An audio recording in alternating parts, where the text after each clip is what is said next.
orang tua dulu kalau kayak bikin rumah begini kan, ada semua itu. Iya.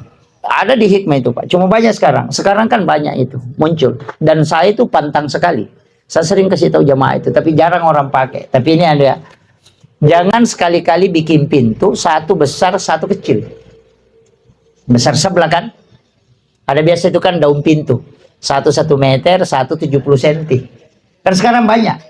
Itu dilarang betul itu. Orang tua dulu bilang pamali. Kenapa? Karena pasti salah satu dari situ ada yang selingkuh nanti. Kalau bukan, kalau pintu kiri yang kecil, itu nanti istrinya yang selingkuh. Kalau pintu kanannya yang kecil, itu nanti suaminya yang selingkuh. Atau nanti di situ ada yang menikah. Itu yang kalau hikmah itu. Tapi itu tidak paten. Tapi kebanyakan itu pasti dialami itu. Makanya orang tua dulu itu ukur. Biar mau bikin jendela itu dia ukur. Dari matanya dia tarik ke telinga, baru dia tarik begini. Baru dia nanti buka tarik begini, baru dia bilang, ini begini ukurannya.